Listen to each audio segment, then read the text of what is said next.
This is the Wally and Methot Show. Now, here are your hosts, Brent Wallace and Mark Methot. Hello, everybody. Welcome to the show. I'm Brent Wallace, and he's the muscles of this operation, 13-year NHL veteran Mark Methot. Meth, I know you're a big history buff, so before we open the show, I just wanted to say back on April 1st, 102 years ago, but this does have some relevancy to today, was the Spanish flu ended up canceling the Stanley Cup final in Game 5 between Montreal and the Seattle Metropolitans. And so it's the only time the NHL Stanley Cup final has been canceled once it had begun. I figured with the current little pandemic we have going on here, you might want to know a little bit of information. So that's the more you know. All right. Are you an April Fool's kind of guy? I don't see you as being one.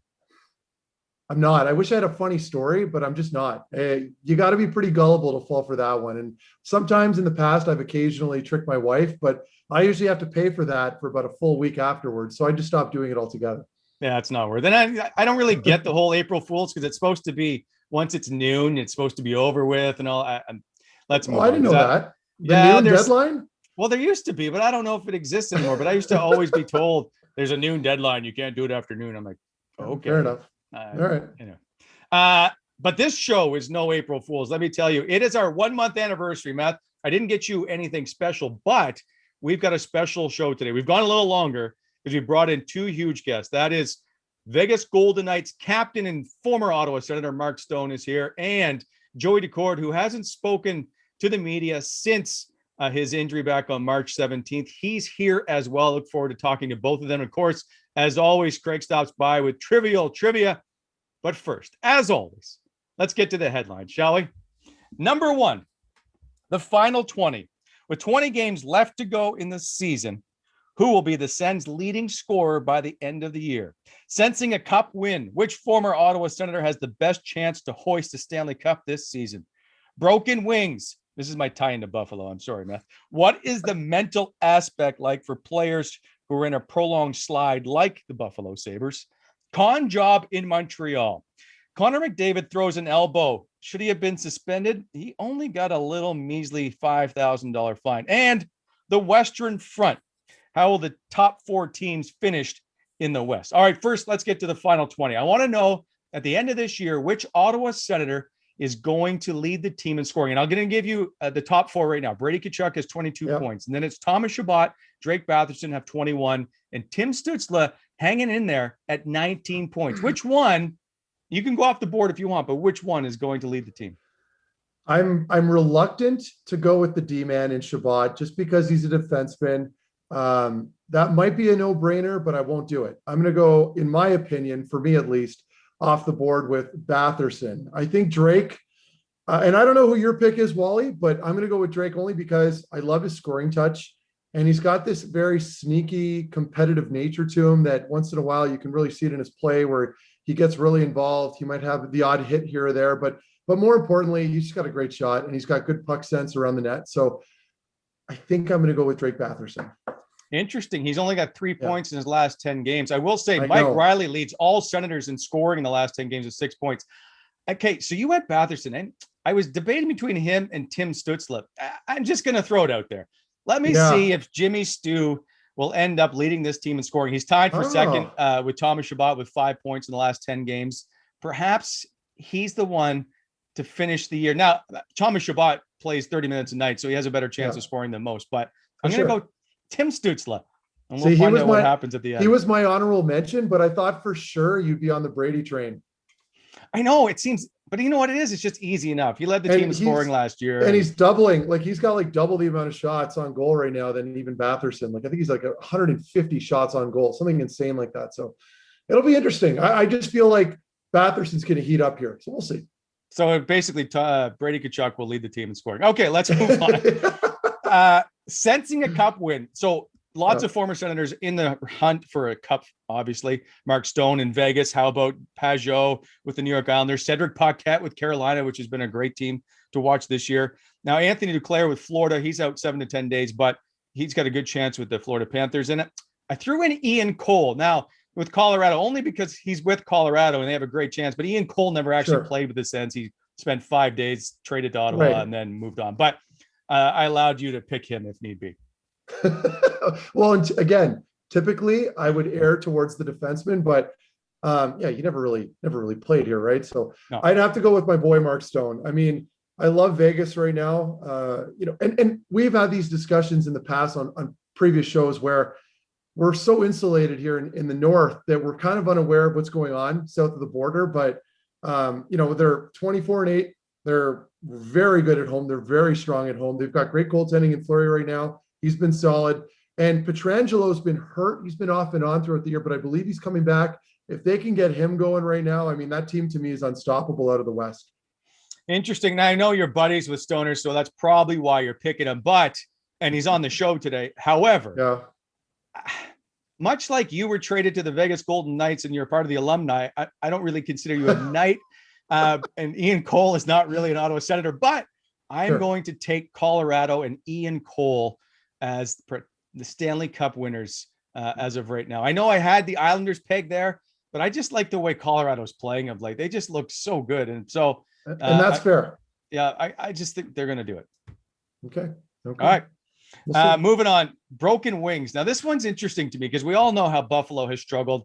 They lost 18 straight. It looks like they were going to end it. They're up 3-0 in the third period to the Flyers. They lose 4-3 in overtime. Of all the things that Buffalo can do, they managed to blow that one. So I'm curious for you what it's like. Can you talk to us mentally? I did look up your longest winless streak. Now it goes over 2 seasons, went 15 games. You went 0-12-3. The team didn't, but you did because you had missed a couple games in there back in 2011. I'm just curious, prolonged losing streaks, what does it do to the team mentally and to the players? Well, first of all, I don't appreciate you bringing up that stat. I was just trying to help the story that you can relate.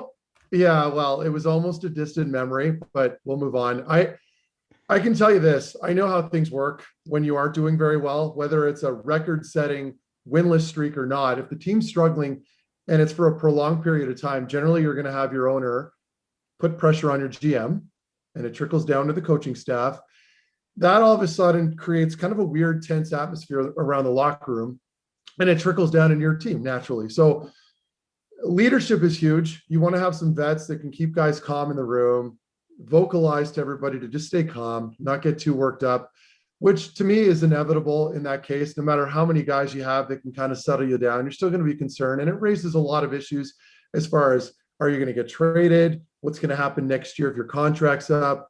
You're getting pressure online from the fan bases who can get very passionate and vocal. So even going to the arena becomes tense and almost uncomfortable. You're going to this very toxic workplace and where everyone's lost their confidence. So I can relate to that. It's not fun. I've dealt with that in the past with Columbus when we were struggling a little bit. And as you mentioned with Ottawa, so it's not fun, but you deal with it. That's the business. When you're not winning games, you got to pay the piper. And that's one of the downsides of being on a losing hockey club.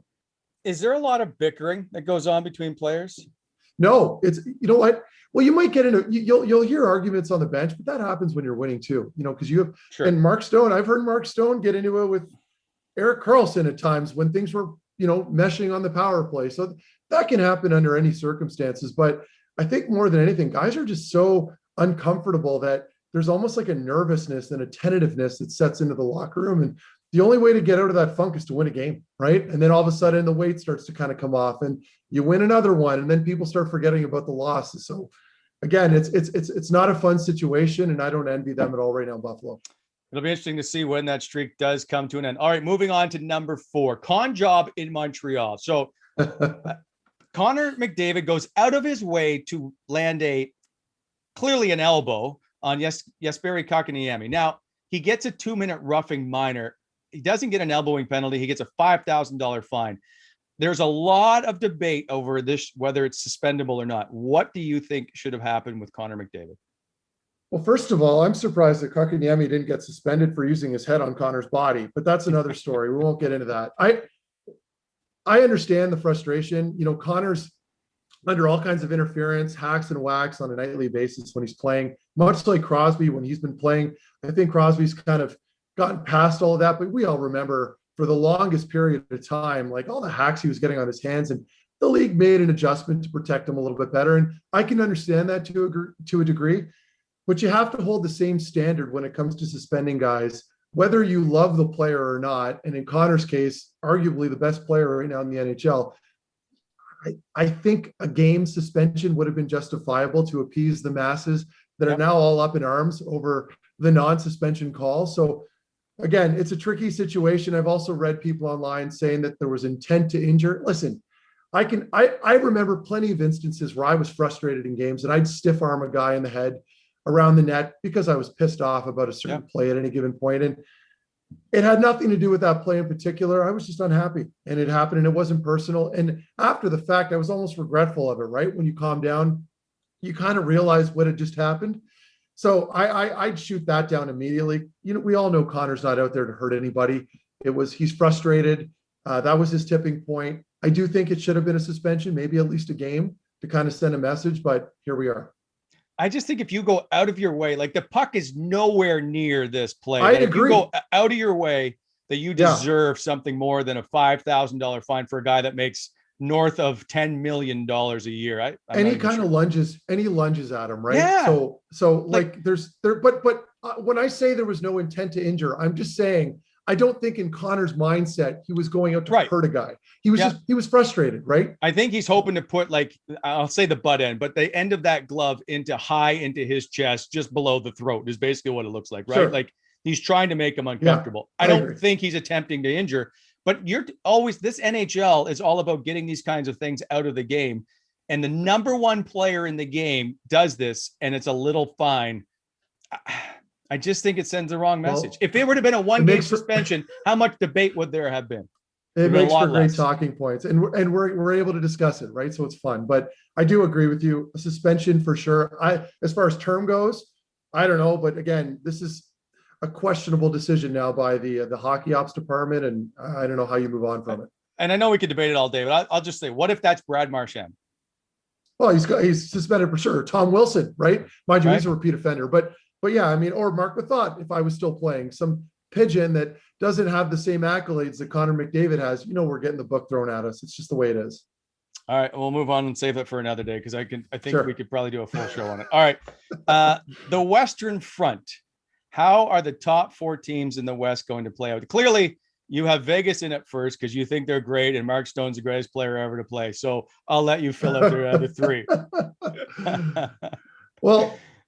This is tricky because, again, we're not watching a ton of the West, but if we want to have this discussion, I think everybody that watches the game and has any common sense would agree, Vegas is coming out on top. There's no question. They're the strongest team. They're the horse out of that division. And then it's a toss-up. And I know you're a huge fan of Colorado. You mentioned that earlier. I like their chances. They seem to play very well against Vegas. So I would tend to agree with you on that there's potential there for a really solid matchup. I think, to me, the more questionable matchup here, or rather discussion we would have is Arizona maybe in the mix, right? Like, because they're neck and neck right now behind St. Louis. So do they jump in, make a little noise here on this last stretch and eke their way into the playoffs? You might have a discussion and debate there, but Minnie's going to be in there in the mix no matter what. I don't see that changing. So for the most part, I'd like to think it's all set in stone. Yeah, I think Darcy Kemper, he was or is currently hurt with Arizona. So I think their goaltending is a bit of an issue at the moment. So that's why I didn't put them in my top four. The top four still remains the same. Oh.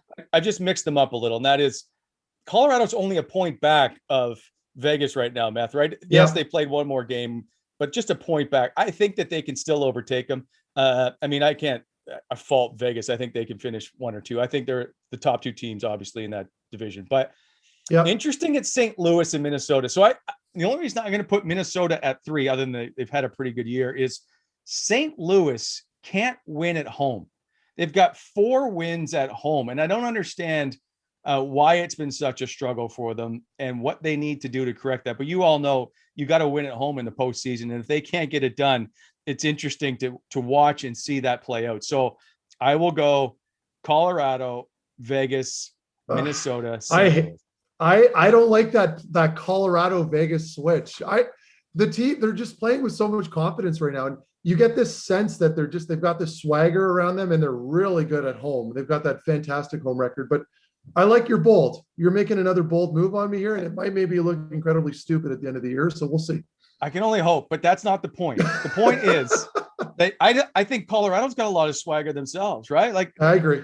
they roll into town like they're not thinking anybody's going to beat them either. And so I think it's a really good battle of all the maybe top two teams. I would like to see how this is going to play out because at the end of the day, it's one or the other. I just don't. Yeah, I don't know who it's going to be. So I'm just going to say Colorado because you wanted to pick Vegas. But that's it for the headlines for today. We're going to take a quick break on this extended anniversary edition of the Wally and Methot show. Still to come. Of course, we got Joey Daccord, who's going to speak for the first time since his lower body injury. We'll get an update on that. Also, trivial trivia with Craig. But after the break, we'll have a nice chat with Mark Methot's favorite player in the NHL, Mark Stone. Don't go anywhere, buddy. You're watching the Wally and Methot show.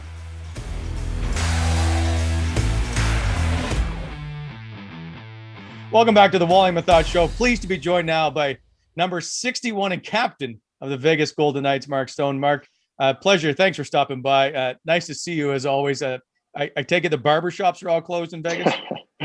Yeah, just I don't know. The guys get a kick out of it. I mean, the guys like seeing me show up with a mop on my head and grizzly on my face. So I'm running with it. When's the last time you got a haircut? I think going in January, but it was just a little trim. I don't like to get it cut too often. It looks good in the helmet. Well, when you're top 10 in league scoring, you can do pretty much whatever you want. And I'm going to assume that you're enjoying this season immensely, being a cup contender and the way that you've been playing yourself. Yeah, it's been fun. It's gotten a lot better since we've had I think we've had 4,000 or 5,000 fans in our building, which makes it a lot easier to play. But yeah, like you said, we've had success. The team's been playing really well.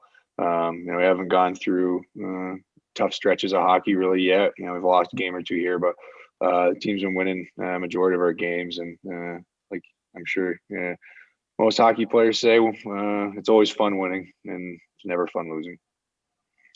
What is the strip like in Vegas going through the pandemic after you're used to seeing it lit up like crazy?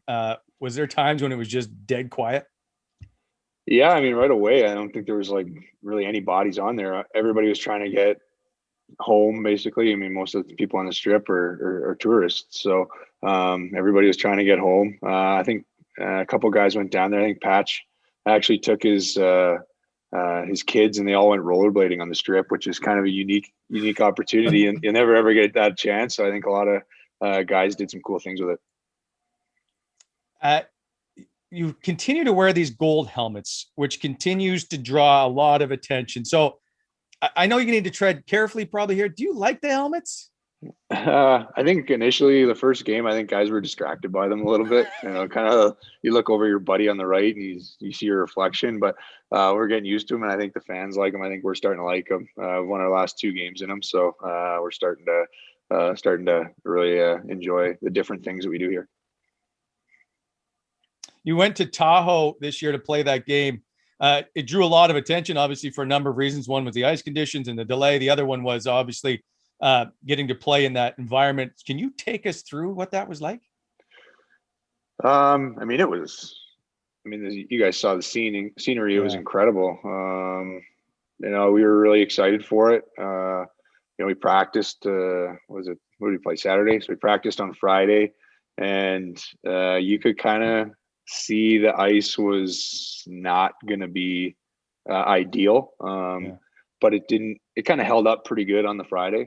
And then Saturday when we went out there with the sun, we went out for warm up, and guys curl in the same spot. Guys felt like we were on rollerblades, turning. Guys were a little woozy, but that first period was a struggle. And I think a bunch of us just kind of went over the refs and said, we gotta have a talk about this. I don't think we can continue this game. And then we sat in the dressing room for 45 minutes. They gave us two options that they thought that we could do. One was coming back at 9:00. And what people don't actually know is they had actually thought about maybe us coming back and playing at 7 a.m. in the morning the next day. God. So would have been probably a 4:30 wake up, have a quick bite to eat, head over there, because we were playing in the Pacific time zone. So for out east, it'd be 10:00, and the second game would start at 5 or 6. What were you guys saying in the room, Stoney? Like, because I can only imagine being in there, and you know how negative I could be sometimes if the conditions weren't right. So were you guys like just saying like, hey, this is brutal. We can't play this game. Like what was the mood in there? Pretty much what you just said. Yeah. So You you know, guys were all on the same page, right? Like, yeah, we were. I mean, the way we were looking at it was we were down 1-0. There wasn't going to be a goal scored the rest of the game. You know, you weren't going to be able to handle the puck. You know, Holden was going back for a puck through the middle of the ice, instantly toe picked. You know, the main problem was the logos. Where they had put the logos, the ice just didn't freeze well. So like the darker spots of the ice was just melting.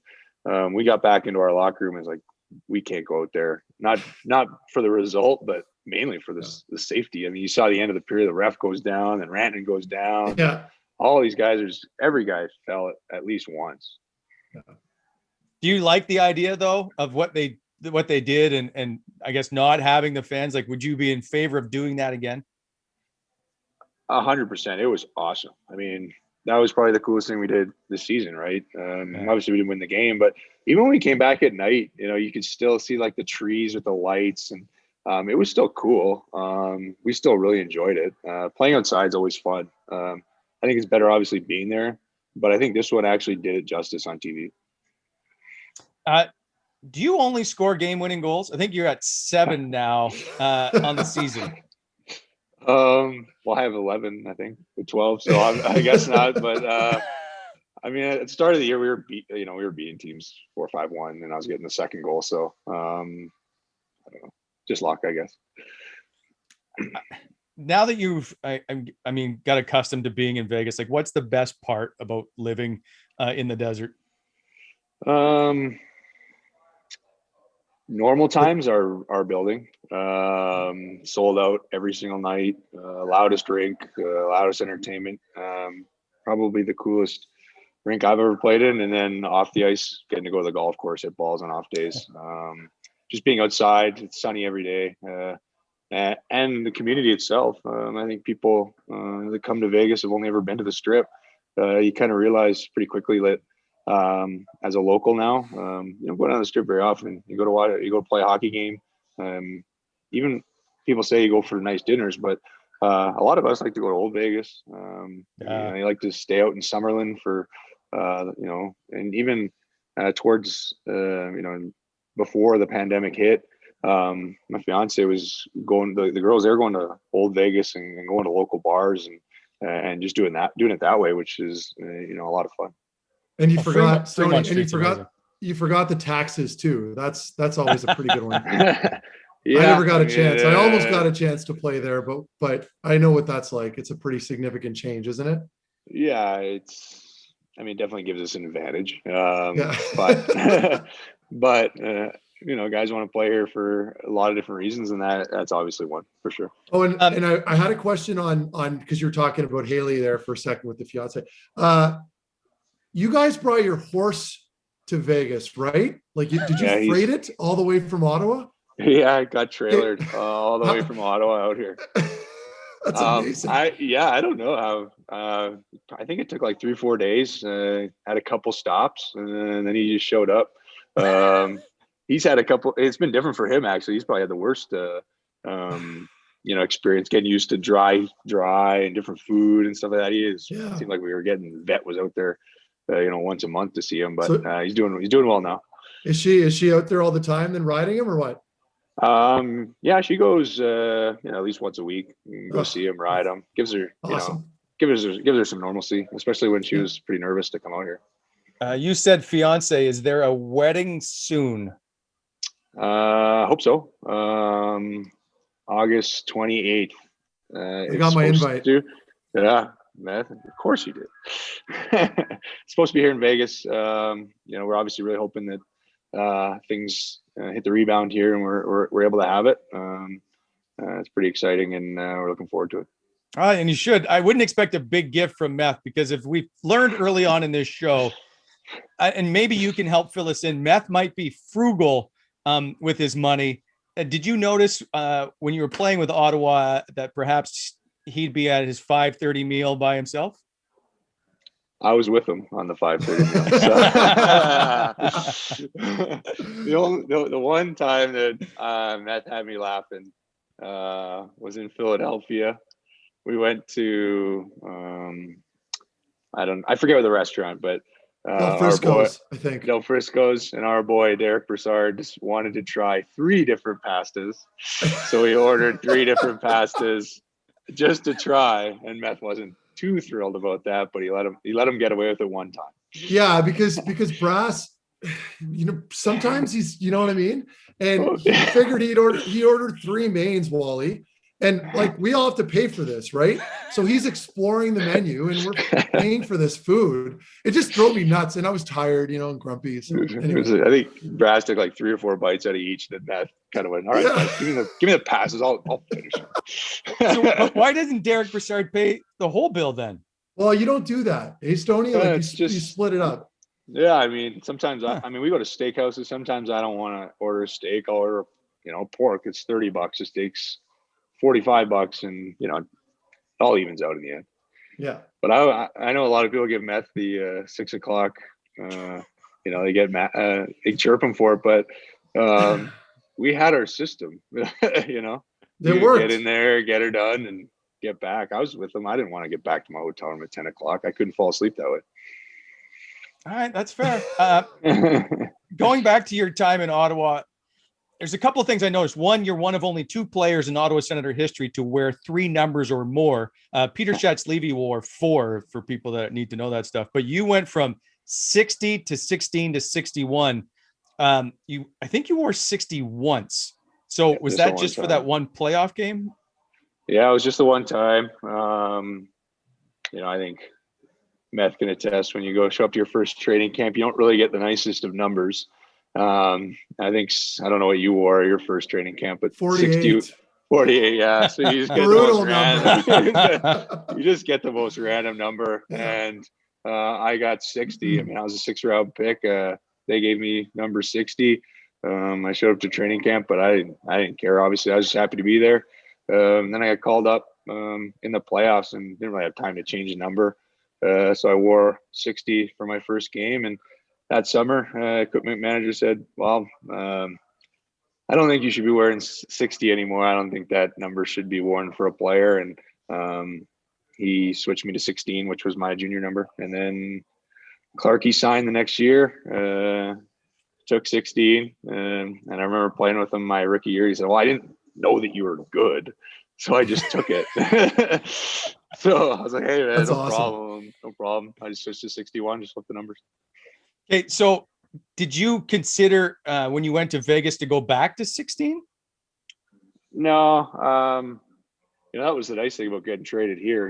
I remember they asked me, do you still want 61? And I said, well, can I have 61? He said, you can have whatever number you want. I was like, we don't have any retired. We got nothing. So just pick whatever number you want. And I was like, yeah, I'll stick with 61. You were just named this year, first captain in team history. You were captain in junior and Brandon, I think, for your final year. What was it like to be named first in franchise history, but just to wear that C for an NHL team? Emotional, humbling. I think for me coming in here was pretty cool to be a part of a team that it started from scratch. There's 10 odd guys here who are a part of that Stanley Cup final team that created a culture that allowed for guys like me to come in. So for me, it was, like I said, very humbling to get that and very honoring. This is the organization I want to finish my career with. So, I hope to be able to be a good captain here for as long as I play. Now, since you wear the C and understand what it's about, should Brady Tkachuk be the captain of the Ottawa Senators? There's lots of guys in the room, but living with Brady, he checks all the boxes. He competes every night, never takes a day off. He expects a lot of his teammates. I think he's learned that from his dad, his brother. I like to think that he took a few things from playing with me. So I don't want to obviously Shabbat's been there. He's a good leader for them, but I do think that Brady should be the captain. Is he a good tenant? I was just going to ask I that. think so. I haven't had any issues. Fire department hasn't showed up. Place hasn't. There's been no leaks. I think he does a good job. I think his dad would kick his ass if he did anything too crazy. Well, I don't know if you're aware, but in the summer, Colin White and him and Josh Norris would play living room football. So, I mean, you might want to check the paint. That's all I'm saying. Yeah, I'm sure. My dogs did more damage, I think, than he did. That's fair. Do you come back to Ottawa in the summer? And obviously, it's a place here. Your fiance is from Ottawa. Do people not realize perhaps what this city is like? When we always talk about the rinks in the middle of nowhere or whatever and all that stuff, but I think deep down there's a lot of people that have played here that continue to want to stay here. Yeah, I mean, I really enjoyed where I lived. I really like the area. I do hope that rink does end up downtown. Yeah. I do think that's a big thing. I think it's important for the city of Ottawa to have more of the fan base come from everywhere. But yeah, I mean, what's not to like? There's Great Lakes, hour from the city. There's great golf courses, great restaurants. Where I lived, everything was easy. I could walk up and, grab a coffee. Could go to the, Parma Ravioli and grab a pre-made meal. There was just so much to like. That's why I still enjoy spending some time there in the summer. I still have my house. I don't think I'll ever get rid of my house there, especially with Haley always wanting to go back and visit family. But people underestimate just how awesome it is living there. Mark likes to golf too. Meth, because they're both named Mark. Has he ever invited you to his course, and have you watched him actually play the game? I have been to Hunt Club. I'm not sure if it was with you though. Yeah, so I've got a story. I think you set us all up, didn't you? No, this is funny. This is completely out of nowhere. So Stoney and a bunch of the guys, this was during one of the training camps, had asked to go get a round in, and I think I was hurt, or I hurt my back or something, so I couldn't go and play with them. But you, Dion, Brass, I think you went with a couple guys, right? He was there. So I go in the next day or the following week, whatever it was, and the word got out that somebody on the course, an old man, I think, or maybe it was a pro, got hit with a ball in the head and dropped on the course from your foursome, allegedly. So till this day, I still get people like members accusing you guys of almost killing one of our members on the course. But you guys are all good golfers, so I'm assuming. I remember going up there, and the guy was laying there, and there was three females by him, and there was a golf ball there, and I was like, "Oh my God, that's my golf ball!" And the guy goes, "Are you playing Pinnacle?" I'm like, "Oh, okay, that's not my golf ball. I don't play Pinnacle. I don't touch Pinnacle." And I walked up the fairway 20 yards, and there was my ball sitting there. So I was like, and the ladies were accusing us. I'm like, well, listen, like I do not play Pinnacle golf balls. So I was like, it was probably you. And I don't mean that in a bad way, right? But no.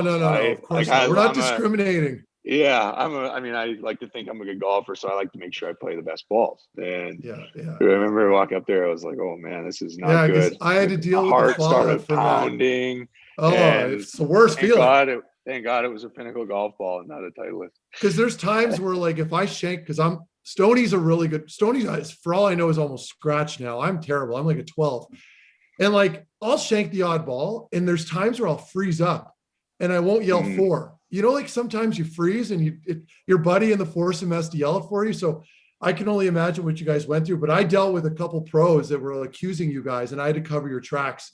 So the thing was, it was like, I was wondering why the ladies had come all the way over onto our thing. I was like, well, why do they do it? They're like, it was you guys. I was like, well, why are you over here looking for your ball? Exactly. They lie. The older ladies and men, they're sometimes liars on the course. You can't take them at their word all the time. So it was, well, I felt terrible for the guy, but I think he bounced back.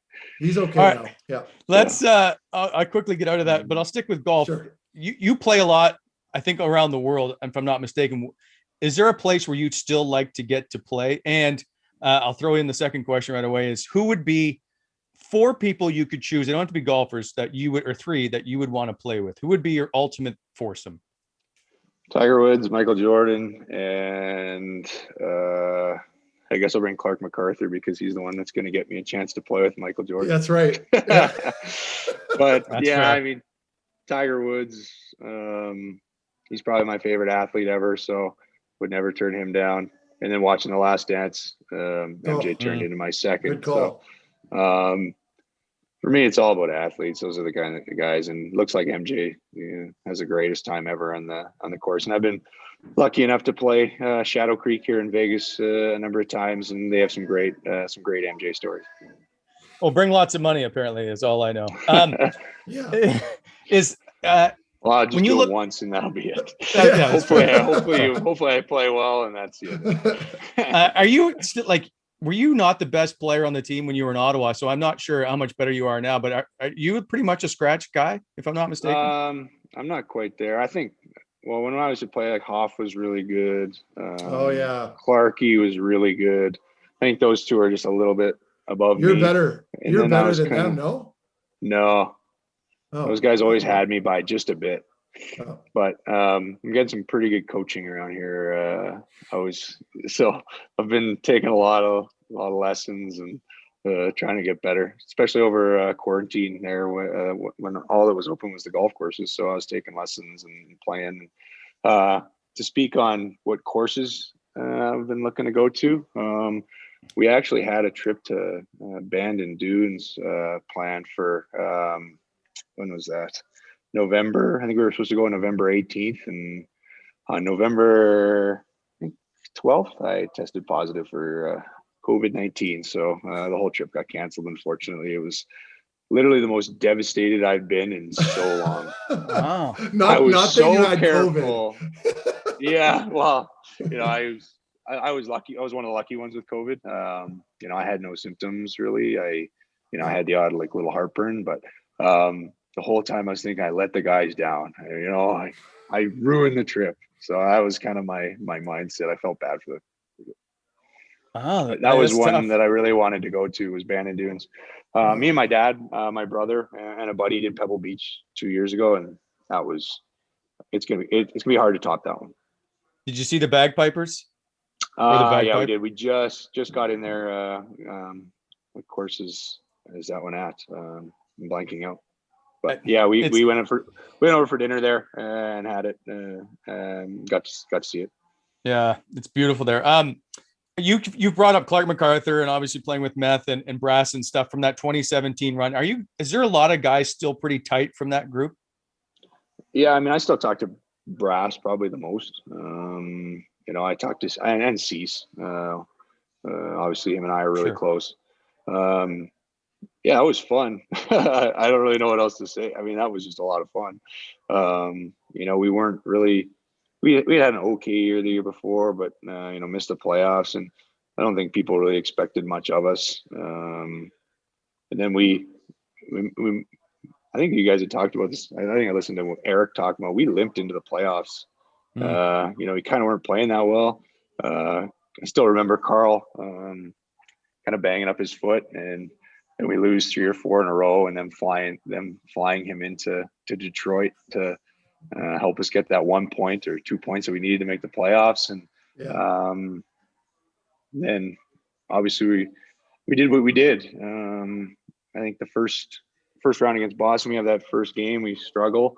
But then Carl I think the whole series changed when Carl made that play to Brass, and then we, Big Dion gets the game winner, and we were off and rolling. And then I think we all look back at Game 7 as something that we were really happy to be a part of, but it's unfortunate, right? We could have done it.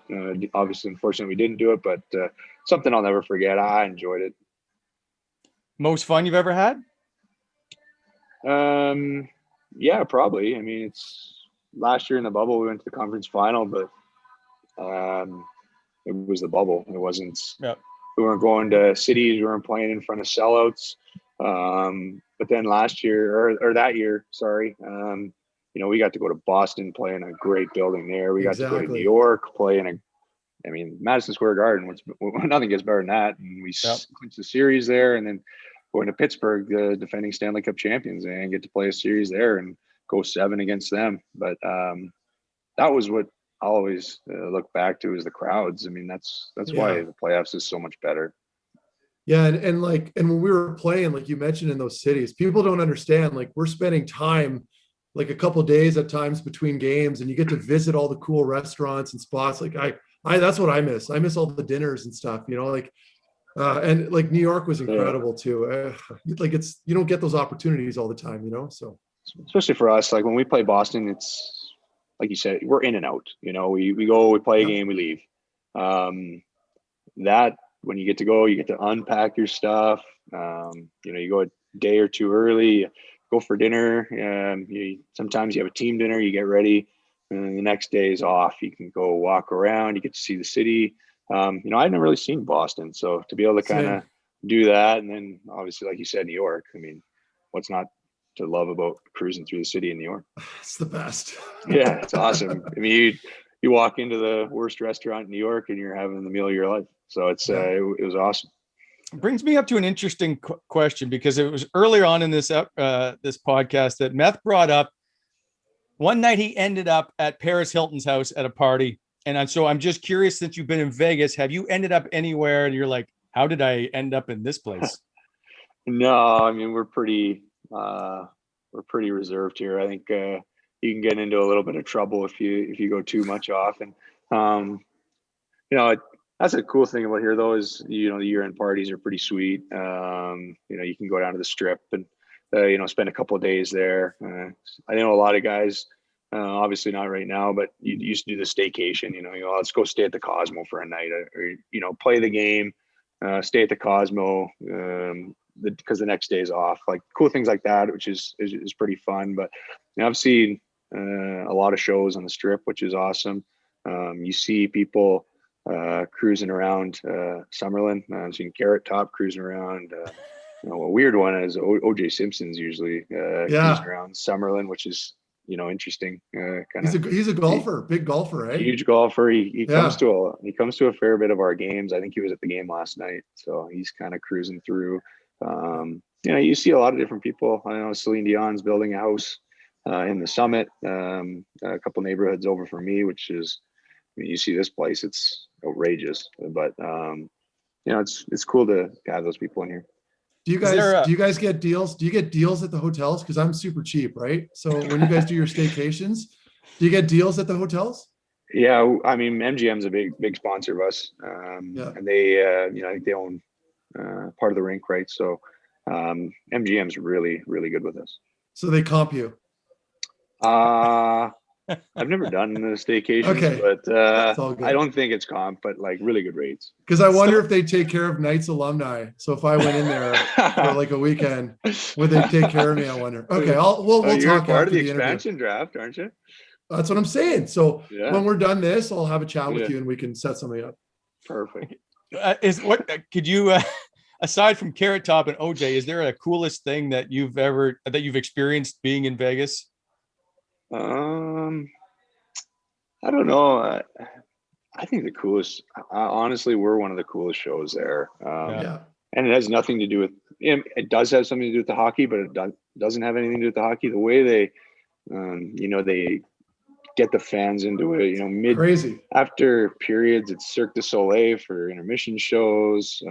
They get the dancers on the other side, on the visitor side for warm up, a little distraction for us. They get cool celebrities to do the siren before periods. They just do a really good job at doing that. But for me, going down to the Strip and seeing some of the Cirque shows, seeing that stuff, a lot of cool, artists come down and do residencies here. A lot of cool old rock bands, who don't want to travel anymore. They can come here and for 60 days and do, 45 shows, which is pretty awesome. Oh, that's awesome.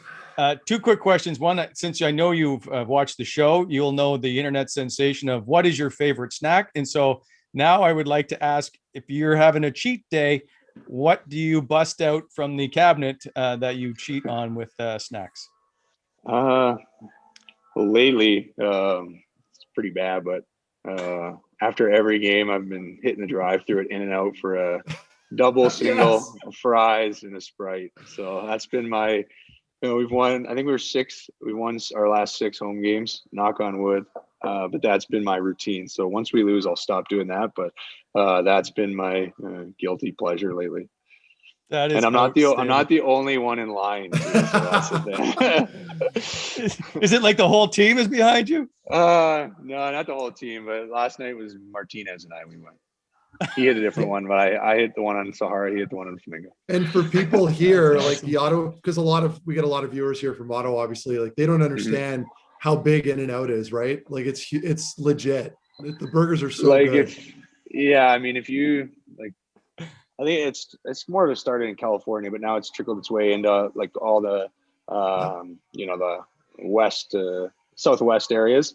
And like, if you say one bad thing about In-N-Out to like a Californian, they just want to rip your head off. Like if you're like Shake Shack's better than In-N-Out, like they're like they want blood. Like it's like saying like Toronto. That's like meth saying Toronto or Ottawa's gonna be better than Toronto. Like the Toronto people are going at meth. Like that's what it is with In-N-Out. Oh man, I had to like lock. Yeah, I had to make sure my doors were locked every night. Like I was getting some serious. I don't want to say threats, but it was close to that. Yeah. Yeah. Anyway, that's my analogy for the day.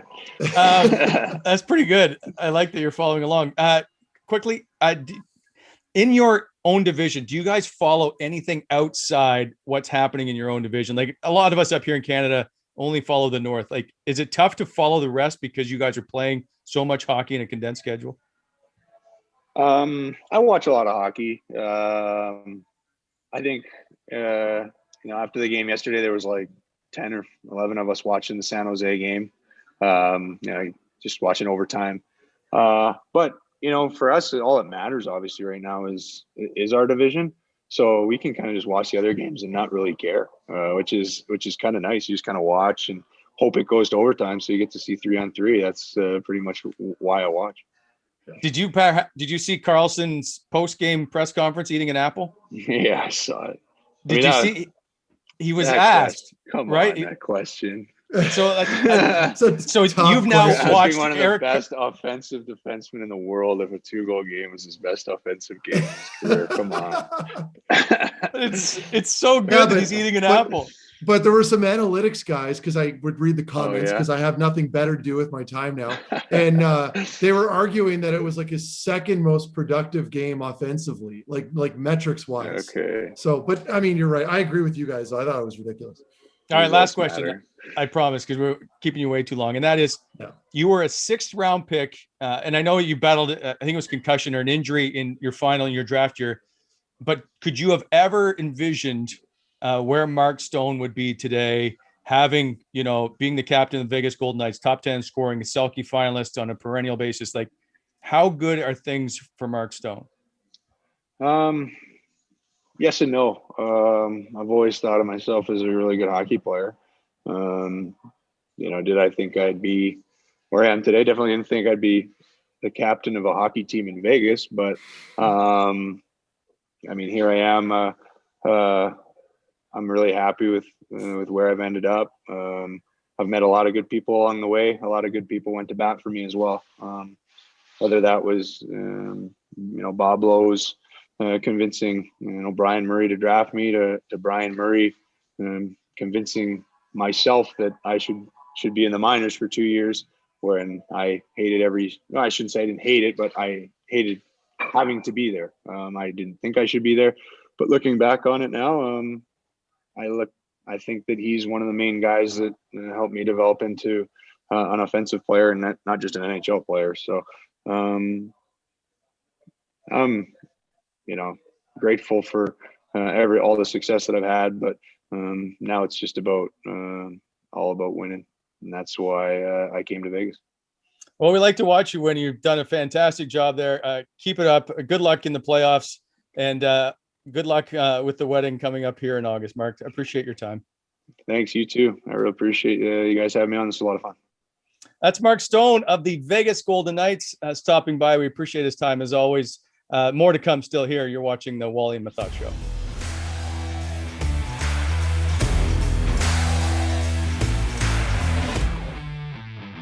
Pleased to be joined now by Joey Daccord of the Ottawa Senators. Joey, obviously, thanks for stopping by, but it's a tough time for you right now, not being on the ice with your teammates. How are you feeling? I'm doing great, guys. Yeah, thanks for having me. Not the greatest situation, but that's life. That's pro hockey. You're going to battle adversity, and just thankful that I've been, where I am and have had that opportunity in the first place. Can you update us on your injury? No one, I think, has heard from you since.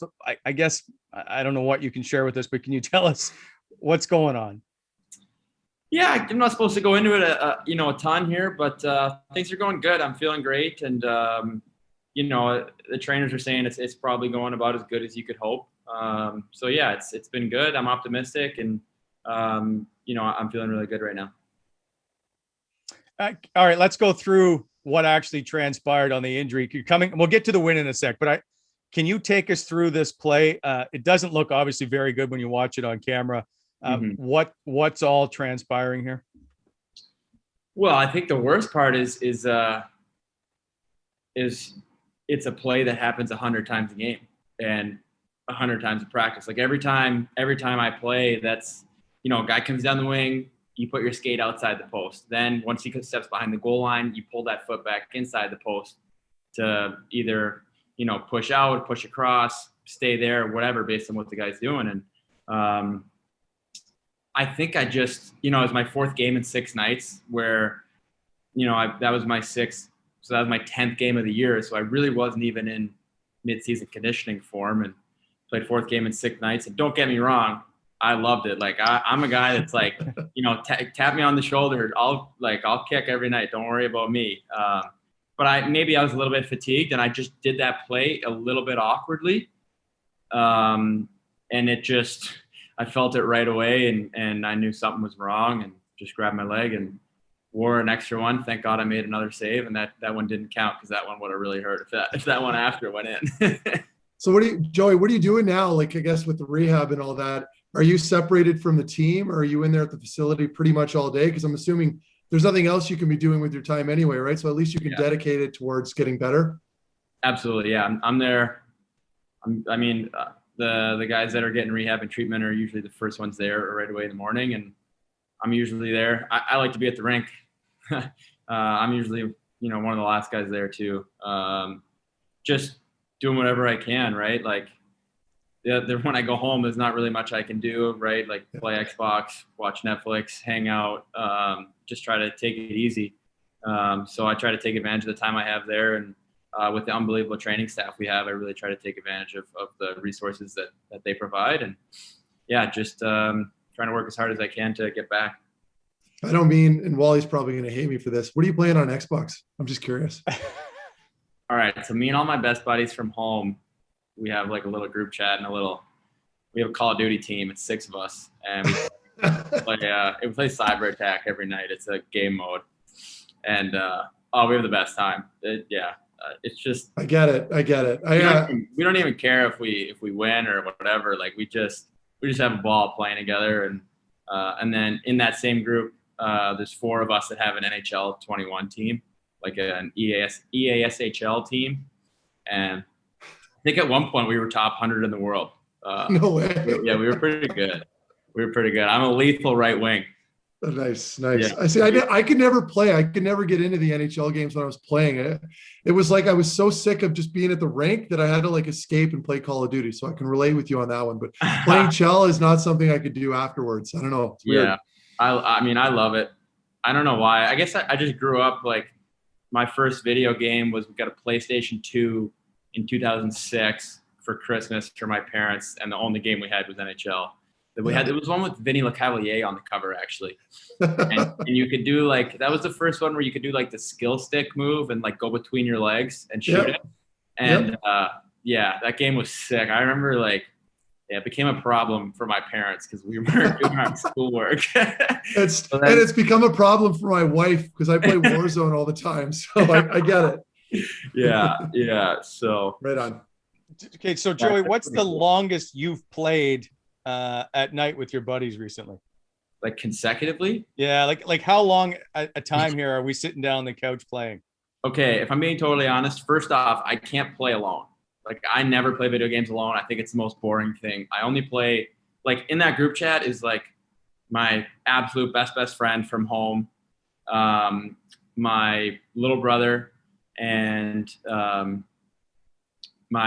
of my 2 roommates from high school, from boarding prep school, and he's a pro baseball player.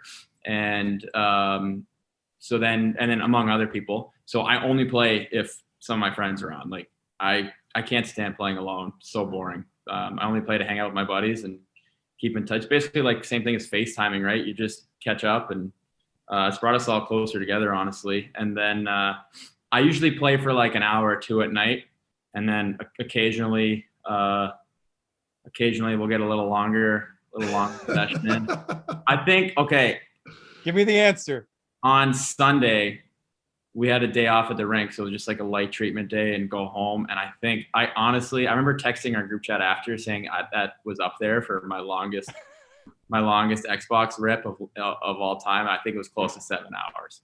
Oh yeah, I believe that. I got up off the couch and I was like, "What just happened?" Like you just keep playing, and then you don't even notice where the time goes. Like it's like what was goes so fast. Yeah. But I'm usually like an hour or 2 tops.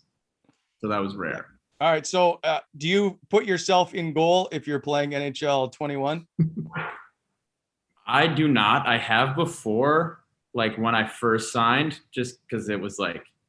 Why wouldn't you? Yeah, it was just like you grow up your whole, like. For sure. Like from when video games started for me, I was like 9 years old. So it's like my whole childhood I've wanted to be in that game. And to be in that game was pretty cool. And then I think the coolest thing is like you see other people and your friends playing as you, and that's when it's like, yeah, that's when it's pretty cool. Okay, I'd like to get back to the injury. That was my fault. I'm sorry. If we don't mind, I just want to know. You talked about making a save after the injury happened. What is going through your mind at that point, or is the injury not that big a deal that you're focused on the play here?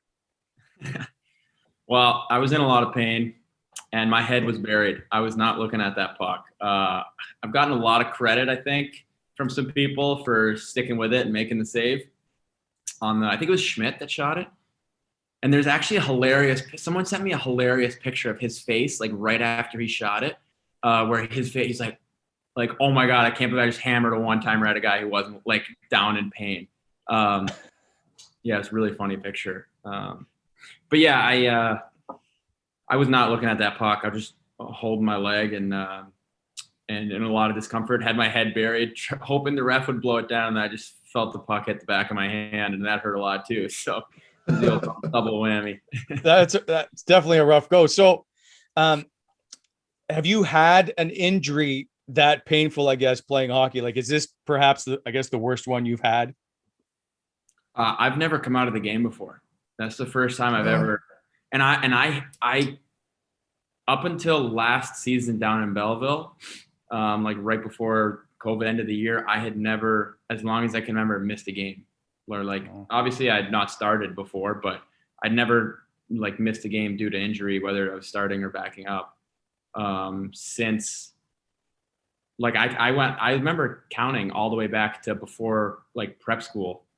My first ever like I played public high school my first 2 years of high school, Division II, North Andover High, glory days. And my first game, I like was coming off a strep throat, and my coach wouldn't let me play. I was a freshman, and the other goalie was a senior, and he put me in after the senior gave up 2 quick ones, and then we won. Like we were down 2-0, we ended up winning 9-2. So technically, I wasn't supposed to play that game, but after that, I haven't missed a game due to injury. So then last year I missed a couple games for the first time, and then this was the first time I've ever like been taken out during a game, and it was brutal. I actually asked to go back in, and they were like, "Joey, are you kidding?" And I was like, "No, I'm good. I could put weight on my leg. I'm good." And then like 5 minutes later, I couldn't stand on my leg anymore. They were telling me I couldn't go back in. I was like, no, I'm good. Seriously, I'm good. Let's go. I'm ready to go back in. I refused to take my skate and my pad off. Wow. So that's just pure adrenaline, I'm assuming, at that point. Well, yeah, because it hurt really bad. And then you kind of go through the shock, right? You go through the shock of it after, where your body's kind of like, and your brain is like processing everything, and you just like don't feel it. And then I was really mad they wouldn't let me go back in. and then they ended up being right, because they're the medical professionals and I'm not. Thank God you listened to them. So how's the recovery now? And I will say, General Manager Pierre Dorion, when he announced it, did leave a window open. He didn't say you were done for the year, but likely. So is there a chance we could see you back on the ice? Well, honestly, I've been really happy with my recovery. Like I said earlier, I'm extremely fortunate with, Jerry, Dom, Seb, Sean. Like, this training staff here does an unbelievable job taking care of all of us. And I'm really fortunate to have them here and the resources and the people, to have a smooth recovery. And they're telling me it's going as good as they could hope. And I feel great, for where I'm at and what was expected. So I would say I'm more optimistic than anyone. I'd say it's more likely that the season's over for me than not, but I'll leave it open. You never know how it goes. And I can promise you I'm pushing as hard as I can to get back. And even if it's just for a couple games. So the good news is, and last question about the injury, and we'll move on, is that no surgery, obviously, for you, which is very good news. Yeah, no surgery for me. And I was fortunate with that. Perfect. Okay. I want to go back then to the game before, where everything seemed to go right. Well, I guess until maybe we'll go to the warm-up when it wasn't going right, because you didn't know if you were going to start. You weren't expected to. So take us through the Toronto game and through that warm-up when Matt Murray finally tells you that you're going to start. Yeah, so that was a crazy game, because that's also never happened to me either. Like, I've never even been like a late start, as in like, I can't remember ever being told like day of game that I'm playing, let alone like 2 minutes before warmups. But it's funny, me and my dad, we've always talked about, like, my goal's always been to play in the NHL, and he would always be like, there's no excuses ever. He's like, flight. Like, I was 12 years old playing youth hockey, and my dad's like, no one cares if your team plane got in at 4 a.m. and you didn't get a full night's sleep, or your girlfriend broke up with you, or like the list goes on and on. But always just like, we always talked like NHL examples, like, of things happening where guy gets called up, guy gets sent down, guy gets hurt, you get called up, you have to play last minute. Like, there's all these different scenarios, and we always just talk about there's no excuses. And when people after the game look at the game sheet and the score sheet, they don't care. They don't know who was supposed to start. They doesn't matter. You got to go out and perform. So for me, I treat every game like I'm playing. I would regret it. And I'm glad I had this mindset before, because it's never happened to me. But yeah, if I had not treated it like I was playing, and then that situation happened and it didn't go well then it's like, hey, that's on me, right? Like, so for me, I prepared like I was playing. However, there was a pretty big golf tournament going on, and I'd be lying if I said I wasn't peeking in on that every few minutes. Lee Westwood and DeChambeau were going at it. I think it was a good little, good little tournament on Sunday afternoon.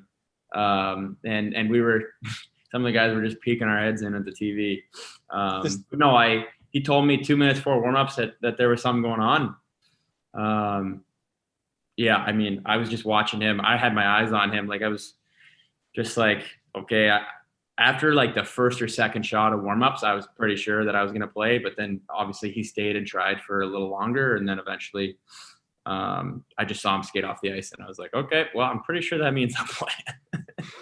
So now that you look back at it, was it better or worse that you were just getting thrown into it? Like, I'm just curious if mentally it made a difference knowing or not knowing what was going on going into warm up. I think it's funny when people talk about that. It's better just to throw a young kid into the fire. I don't know if that's necessarily true. I wouldn't say it was or wasn't for me. I think I'm always ready to go. Like, my number got called, I was like, hell yeah, I get to play the Leafs tonight. Like, this is sick. Like, my friends turn on the TV, my family turns on the TV, they see me playing the Leafs tonight, they're gonna be fired up. So why shouldn't I be fired up? Like, I was like, let's go. Like, and I talked to my parents after the game, and they said like the TV intro or whatever led off with there was drama and warm-ups or something like that. My dad knew right away. Like, they hadn't even shown what was going on, but he's like, Joey's playing. And then they like flipped. They showed Murray getting off the ice, and my dad was like all fired up, like, let's go, right? And for me, it's like, whether I had time to prepare or time to not prepare, like, there's a chance Murr could have given up a couple goals early, could have gotten hurt during the game, whether it was before the game or during. Like, you always got to be ready to go. And I think in terms of mental preparation, like, once I signed in October and knew I would probably be in a position due to injury, or maybe if I played great, that I this season would probably be my first little taste of NHL action. Like, I knew I was playing in the North Division. It was like, okay, who am I going to have to face? So spend time preparing, like, mentally, just in the fall. And when you're training, it's like, okay, I'm going to have to face Matthews. I'm going to have to face Marner, McDavid, like, all these guys. So it wasn't like I got told I was playing and then it was like, oh my God, it's the Leafs. It's like, all right, I'm ready. Let's go. I was going to ask you a quick question on that, Joey. So afterwards, when you're feeling all these emotions, you're coming off a big win. It's your first game, rather. How do you approach the next day? Because I remember my situation almost similar. Obviously not a goaltender. For me, in my first game was the biggest deal. Obviously, for a goaltender, getting a win is huge and it's a lot different. But my mindset the next day was, okay, how do I sustain this? How do I stay in this position where I can build on it, move forward, and establish myself as a player in the league long term? What's your mindset now with the little setback and the injury and all that? Like, how are you looking forward to next year or possibly on your return?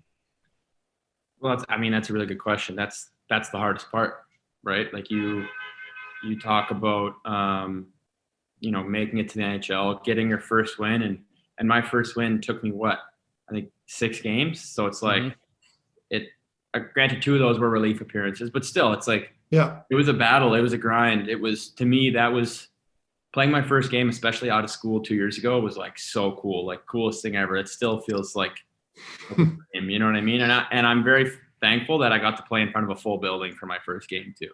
Yeah. Like, it was Buffalo's season ticket or last game or whatever of the season. So it was their fan appreciation night, and Wally had on a nice blue plaid suit. I remember him buzzing around down there. It's a big game. Yeah, I remember him buzzing around down there, and I saw that suit, and I was like, "Oh, I'm in the National now." But yeah, and to get my first win was incredible. But this time was different for me. Like, when I played that game 2 years ago, I knew it was just my token game. Coming out of school and signing my entry level. But now I knew that when I came back, it was different. Like, now I was here to prove myself and prove that I belong. So get the win. Obviously, it's the craziest high you can get on. I had over 700 texts after the game. And it's like, well, I would say about 250 of them were my group chat, but still. But then the hardest part was we played Vancouver the next night. Yeah. And I was going again. So it's like, totally honest, could not sleep a wink. Like, I was just staring at the ceiling going, what is my life right now? At the same time, it's like, I have to sleep. Like, I was trying to force myself to sleep, and was able to get a decent nap the next day. And I just had to shut off the phone. So I put a few people on ice for sure for a couple of days before I was able to get back to them. But then I get hurt 2 days later, and it's like, well, now I have all the time in the world. So I was just texting people. So I'm texting people saying thanks, and they're like, yeah, congrats again, but sorry you got hurt. So it was a really weird dynamic. I'm just curious, you would have obviously talked to your parents right away, I would think. What was that? We saw the emotion that you had in the Kyle Bukauskas interview on Sportsnet after, and you were quick to thank as many people as you could, and you admitted, like, I can't thank everybody. It's a village. Yeah. What was the call like with your dad, knowing you just gotten your first win? Because I know obviously he's very important in your hockey career and in your life, obviously. Yeah, he's been my mentor, my role model, and the man that I look up to, the man that I strive to be. Yeah, just such a special moment. My mom and my brother, they all called me together actually. So it was really special just to chat with them, and like they wanted to talk more about the fact that it was a last minute start, and I got to start late, and that like just like the whole situation, and like I could hear the smiles on their face, and we were just laughing, and so grateful that I got the opportunity, and grateful for where I am in my life, and that, like, as my mom likes to say, she's like, we're so proud of you, but like most importantly, you can be proud of yourself. And that's something that's really cool. My mom is my number one fan for sure. And she's always taken unbelievable care of me. And just to share that moment with my family it's truly special. Did you get the puck right away? Because I'm just curious of what you thought about Gustafsson trying to get his first puck in the Calgary game when the Flames were trying to borrow it, maybe is a better term. I think Wally grabbed it, actually. Christian Lennon, he grabbed it. He grabbed my puck, but I didn't know that until after. But then I saw the what happened with Gus. I didn't even see it happen until I got home and saw it on Twitter. Like after the game ended, I ran down to the locker room to congratulate him and tell him how proud of him I was and happy for him I was. And then I get home, get on Twitter, and I see the whole thing. I was like, that's a little weird. But do you think it was just a mistake? I don't know. Not very often do you pick up the puck and just walk off the ice. That's all I'll say. Like I don't know. Good answer. Maybe he liked the way that puck felt on his tape. I don't know. Maybe it was a nice puck to him. I don't know, but I mean, each their own, and you get caught up in the heat of the moment too. Like if that was any other time, then but he was probably just pissed, and that's the way it goes. Speaking of Gus and other goaltenders, and like there's a group of young goalies in this organization, obviously, that have played a lot together, if you will, or development camps. Are you fairly close with these guys? Is it a tighter knit group than perhaps you'd expect based on everybody wants everybody's job, if you will? Well, I think that's the weirdest thing is at the end of the day, we all want to play in the NHL, and there's 5 of us that are here right now. And there's more great goalies in the pipeline. But I think for us, like me and Gus would talk about it last year in Belleville a lot when we were playing together. It's like, we want each other both to play well, and we both cheered for each other because like we may not both end up as full-time NHLers on Ottawa, but if we both play well, we'll both end up as full-time NHLers somewhere. And there's a possibility that we end up as the tandem in Ottawa. Like it's pro hockey, it's a business. You don't know where you're going to end up, but like if you just have positive karma, I think that it just helps you more than anyone in the long run. And even like this year, having Mando around, like Mando's probably my best friend in the whole organization. And with the addition of the taxi squad and No East Coast League, like we've spent a ton of time together this year where normally we probably wouldn't have.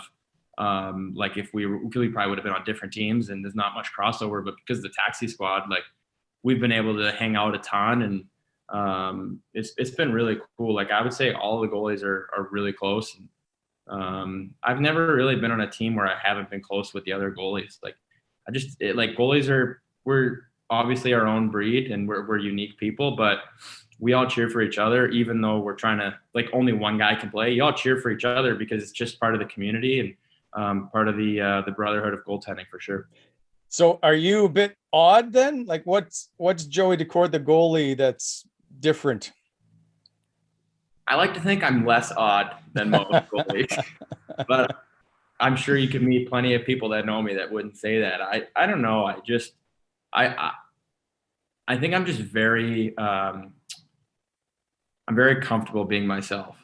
Like I'm never going to be someone that I'm not, and I'm not afraid. Like if someone doesn't like me, then I'm just like, okay, like we're not, we don't work, and that's okay. But I'm not going to change who I am just to make someone, like me more or something. And maybe that makes me weird. I don't know, but I'm just really comfortable being myself. And I like to have fun. I like to smile a lot. I like to laugh a lot. I like to spend quality time with my friends, and I'm just definitely not shy to be who I am. Is there any gear issues or anything pregame, any rituals, any of that stuff? I was very superstitious in like high school and junior. And then I made a concerted effort to just like, I didn't get rid of them. I turned them into routines. So I had my pregame routine, what I like to do, but like I've trained myself to where like, let's say I like to do A, B, and C before the game. If they happen B, C, and A, I'm like, okay, I'm not going to be bad at hockey now because I did a tennis ball off the wall 5 minutes later than normal.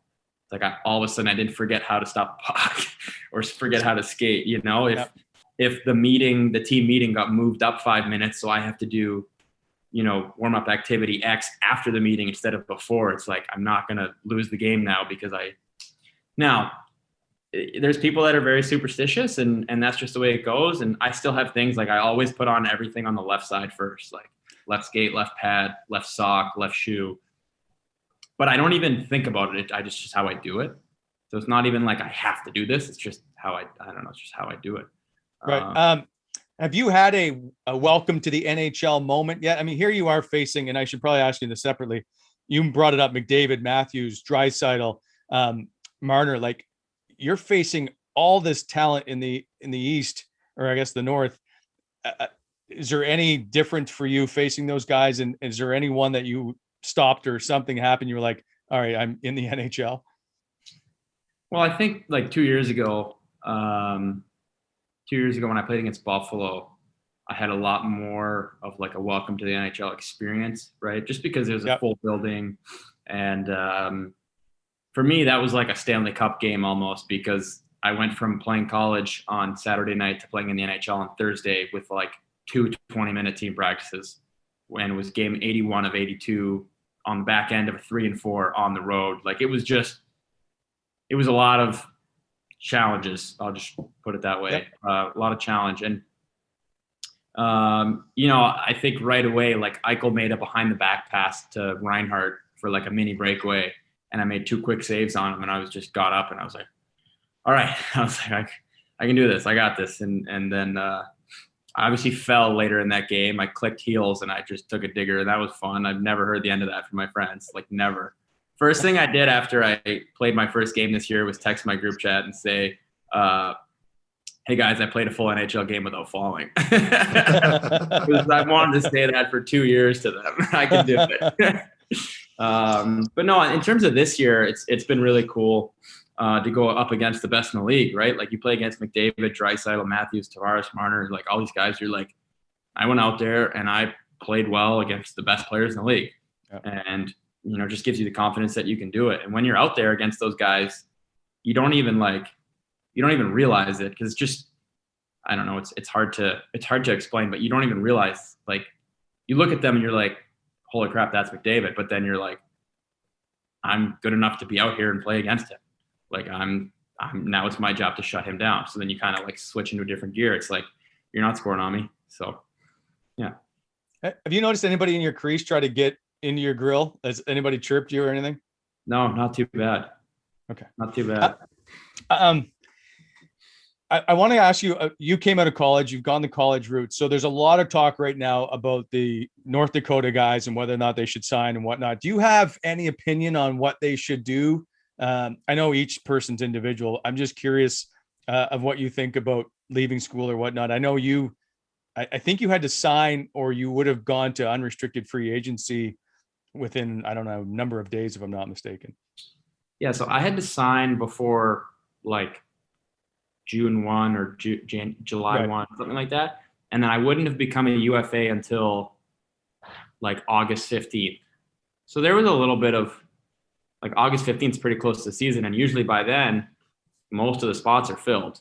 Right. So it was a complicated situation. But I wanted to be in Ottawa. Ottawa had always taken good care of me. I'd been to 5 dev camps. Like that's where I wanted to be. I thought I had a good opportunity to get a chance to play in the NHL. And I mean, I've played like less than 50 pro games, and I've already played 9 games in the NHL out of 50 pro games. So I'm pretty happy with that. Like usually there's goalies that play the minors for years and years and years before they ever get a look. So very fortunate on that end. In terms of the Nodak boys, like I think every situation is different. One, it's how is your experience at school? Where are you at? Like what's your biggest priority? Like if they're there and they're like, I want to get my degree now, then like more power to you. Like that's what you want out of it. If they're there because they want to be an NHL hockey player and they feel their game is ready to leave, then it's like, okay, now maybe the right decision to leave. Like for me, my degree was important to me, and I made a promise before I ever went to ASU to my parents and my grandparents that if I had the opportunity to leave early, I'd finish. And I actually did that last year in my first year out of school. I took my whole senior year online last year playing in Belleville, and graduated last year. What did you graduate with? Major in sports business. So what do you want to be after hockey, or if you ever grow up? If I ever grow up, yeah. I always thought I'd be a good coach, whether that's a goalie coach or I don't know. With my dad's company, I've spent a lot of time goalie coaching over the years, and I really like working with kids, and I like building a relationship with kids. This past summer and the last 2 summers have been really cool, like ever since I turned pro, because I feel like they really look up to me and they respect my opinion, and I feel like I can help them and give them insights on things that a lot of people that never played the game at a very high level can give them, whether it's from the mental side or just like technique or different thoughts during the game. And that's been pretty cool for me. I don't know. I just want to be in sports. I love sports. I was a 3-sport captain in high school, and if I'm being totally honest, like I love hockey. Hockey's my number one for sure. But I still miss playing under the lights on Friday nights at Cushing Academy, playing soccer with a packed stadium is so much fun. I still miss that. So I just want to be involved in sports and most likely hockey. You brought up different sports, but I think I've heard ping pong might be the way for you to go. Is that fair? Yeah, Craig can back me up on that. He knows. So are you playing? Do you guys all play back there together? Because I know for the people that are listening, I don't think they realize how heated those games can get. I haven't been, in too many matchups this year. We've been playing on the road a lot because of the COVID rules. We can't do a ton away from the hotel. And everywhere we've gone, like the players' lounge that there has a ping pong table, and those tournaments get pretty heated. But when I'm at the rink, I'm usually doing things that are focused a little bit more.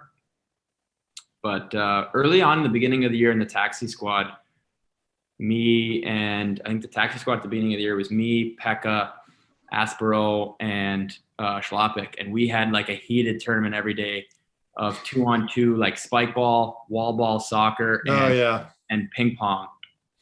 And we had a serious series going on. And then once after the first road trip, everything started becoming a revolving door, and we weren't able to play anymore. And that allows me to give you a quick 10-second Alfie story. When we were playing, and I got to play with Daniel Alfredson, we would have a ranking system, right? So your top 10 players currently and all the contenders involved. Alfie, right-handed and left-handed, were always ranked number 1 and 2 in that leaderboard. So I stayed away, but that's why I was curious to see if it was still competitive back there. But it sounds like it is a little bit, right? So that's good. Oh yeah, it's always competitive. It's always so Alfie beat guys left and right-handed. Yeah, he was legitimately the Swedes, man. Like the racket sports.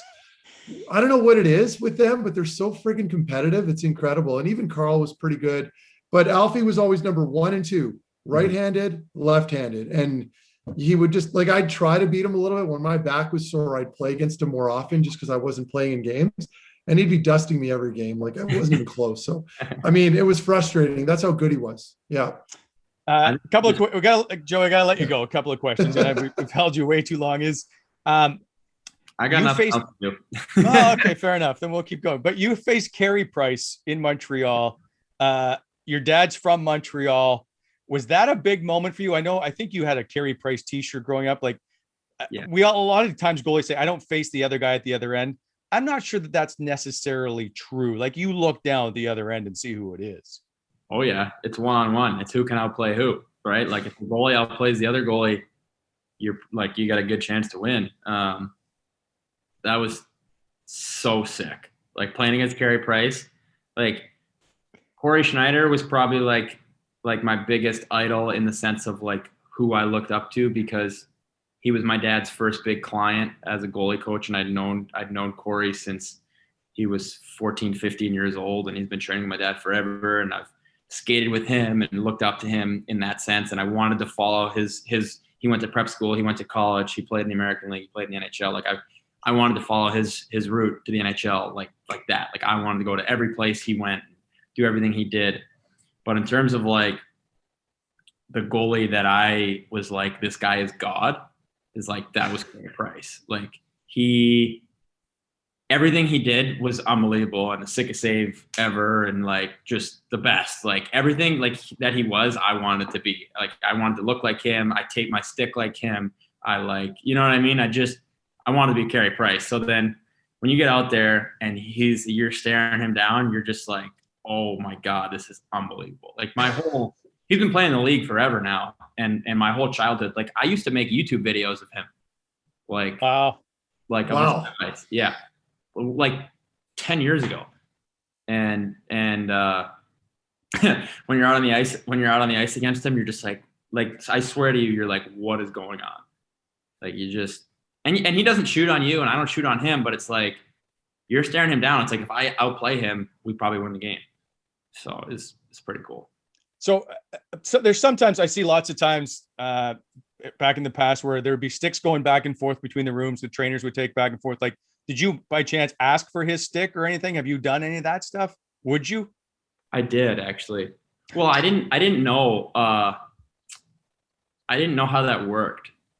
I was like, I don't know. Like, do guys ask for like jerseys, sticks? Like, does that? Because you always see in football, They do. like, after the game, they switch jerseys every game. So I went up to Johnny, our equipment manager here, who's the best. And I was like, hey, I don't know if I'm supposed to ask this, especially because I'm a rookie, but I would assume it's usually the superstars that trade stuff. But I was like, you think I can ask for a Carey Price stick? And he was like, yeah, I'll set it up. But then like they were here and he didn't have enough sticks and something happened and it hasn't happened yet, but I'm going to make sure I at least ask again. Oh, for sure. I think, this week coming up is an excellent opportunity. Before we go then, there's one stick behind you in the shot. What stick is that? That is my first NHL win stick.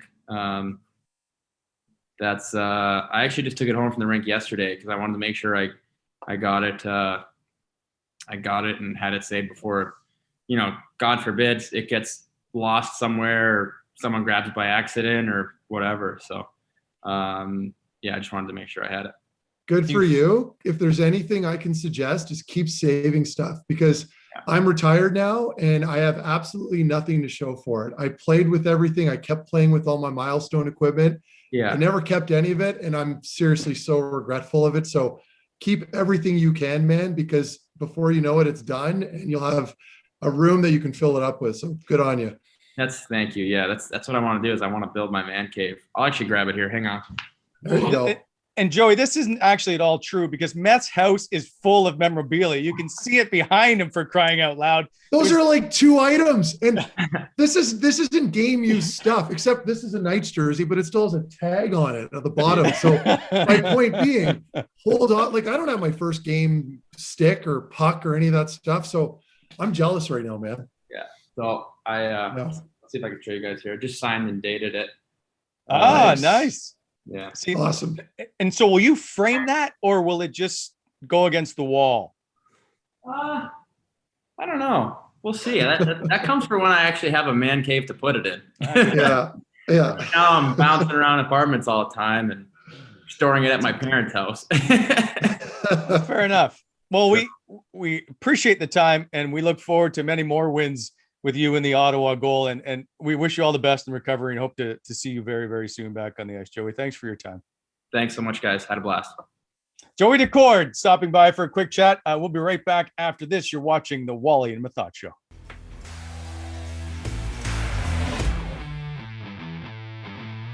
All right, welcome back to the show, and a big thank you to both Mark Stone and Joey Daccord for being open and candid for their extended interviews. Now we bring in Craig for today's edition of Trivial Trivia. And Craig, of course, one more set of the gongshow.com sauce-off giveaway to give away for today's winner. Yeah, absolutely. So rewind back to Monday where we asked which roommate did Brady Tkachuk say liked his naps? And I mean, a lot of roommates to choose from, but guess what? It was Tim Stutzla. So shout out to everyone who got that one right, but congrats to @Pierre_Larrabee. So Pierre, keep an eye on your DMs. We're going to reach out and we're going to send you that dope Gong Show sauce off kit. For today, though, we're going to mix it up a little bit, and we're going to give away a Mark Stone bobblehead because he was on the show today. I don't know if you noticed that. And if you caught there it is right there, modeled by Brent. So if you listened to that interview and you enjoyed it, you might know the answer to this question. And it was, which Vegas Golden Knights player did Mark Stone say took his kids rollerblading on the strip in Las Vegas? So send us your answers on Twitter using the hashtag Wally and Methot. Contest closes on Saturday at noon Eastern, and we will reveal the winner on Monday's show.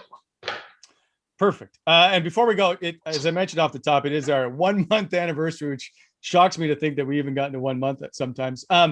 So I guess, guys, I want to ask you, like, what have you learned over the past month?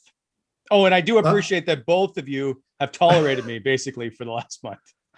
I say this to everybody I speak to when they ask me about the show. And it's now that I'm on the media side of it, if you want to call it that, tracking down players is a nightmare because you have to honor and respect their schedule, but it's so incredibly difficult to get them, right? Because half the time they're thinking, oh, I'm just too tired, I don't want to do it. So to me, I have a newfound respect for what Wally had to do before, and it's getting interviews. It's not easy. Alexei Yashin quickly made me wait 3.5 hours, I think it was, while he worked on his sticks in the stick room while I was just outside. And then he went after, oh, I didn't know you were waiting for me. 3.5 hours. Mark, does it give you a new perspective, obviously? Because that's something Brent and I have had to deal with forever. And it's hard because these guys are pros, right? Everyone's asking for their time. They want stuff. And we're asking them to do stuff for free, right? Come hang out with us for free. Does it give you a new appreciation, maybe what the other side has to deal with? Yes. I mean, of course it does. But I've always, well, I've got to be careful here because I've had my moments, I'm sure, but I've always taken pride in trying to be available for people to speak to. But I've been around a lot of guys where it can get very uncomfortable, just like Wally mentioned, where they don't really respect the process. And I've seen teammates where I've almost wanted to chime in and be like, dude, like, he's waiting for you, go talk to him. So it's different because this is such a short period of time, right? Where we're doing this little interview or this little headline segment, but there's a lot of work that goes into it. And I never realized that. And just having to follow all the games now, just so that you have all the information available to apply it to your work. It's challenging. And it's different for my wife because she's used to watching Netflix at nighttime with me. And now I'm like, honey, I got to watch the game tonight. So it's been a good problem, but at the same time, a bit of an adjustment.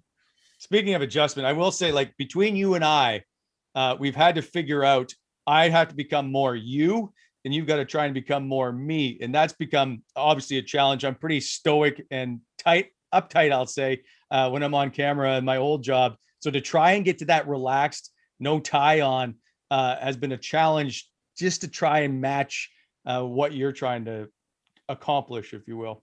Yeah, and there's no secret. I've been taking a lot of cues from you. Like, what people don't know is Wally's come over here. He's set up all this lighting in the room, and he's adjusted my camera. God knows I'd have the camera down here with an incredibly unflattering angle if it was up to me. But you know, you've helped me set all this stuff up, and obviously with Craig doing all the fantastic work he's been doing for us, it's been pretty cool to see this thing grow, and I'm hoping we can do it for a long time to come. How have you guys been? Sorry, Brandon. How have you guys been dealing? I know that the Zoom, and that's a perfect example. The Zoom is making it very difficult to try and have these natural. How have you guys been getting used to that?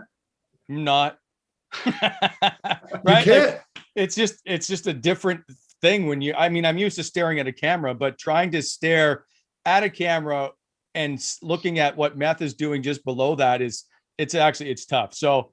We trip over each other because we don't know when perhaps the other one's going to stop and start. And so that becomes that's obviously, I think, our biggest issue. Maybe there's other ones I'm not aware of, but to me, that's the biggest issue I think we have.